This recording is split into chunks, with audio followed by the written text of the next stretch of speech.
HCTV went to the Davis campaign office where we learned of some allegations by voters of what they feel were unethical voting practices.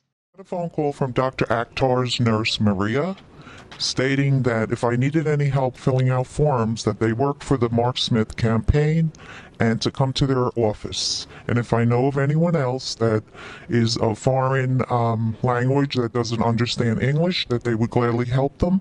And they also directed me to tell them to go to the Bayonne hospital. There is a security guard front desk. His name is Sam. He gave me his phone number and told me that he would pursue to pick up the elderly and fill out forms for them and bring them back to their home.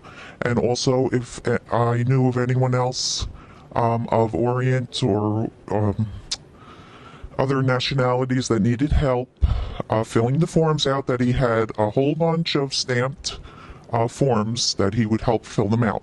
He also told me that on voting day that he brought some people into the voting booth behind the curtain and helped them push the button, was his words, and help them make the choice.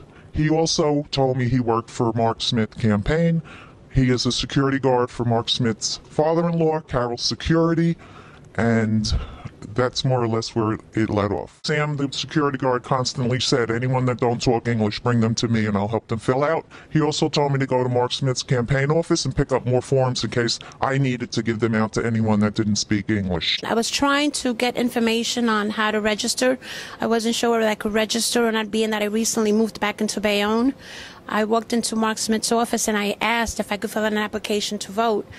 And they filled out some paperwork for me. They asked for my ID. They asked me to sign something, and they told me that they would get it to City Hall by 4 p.m. that day, and that I would be able to vote in the next election. About 3 days later, I received a letter in the mail stating that I had chosen to vote by mail, and they enclosed the ballot. That's when I realized something didn't sound right. I am physically able to go to the voting polls.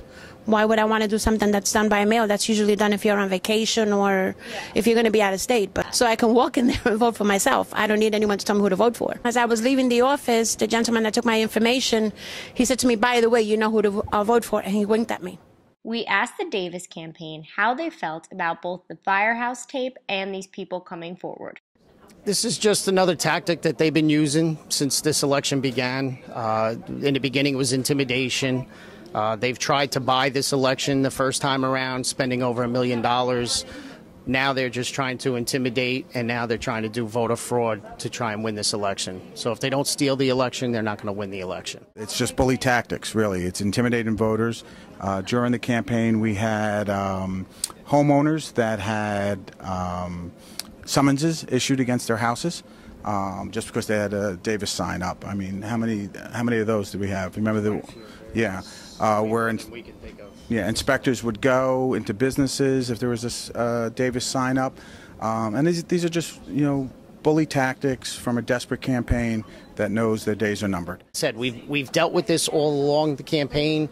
The way I went about it is, I just moved on with my campaign. My campaign is just to get out and see as many people in the city of Bayonne as I can, let them get to know who I am and let them choose. In Bayonne, I'm Ashley Bruno for Hudson County TV.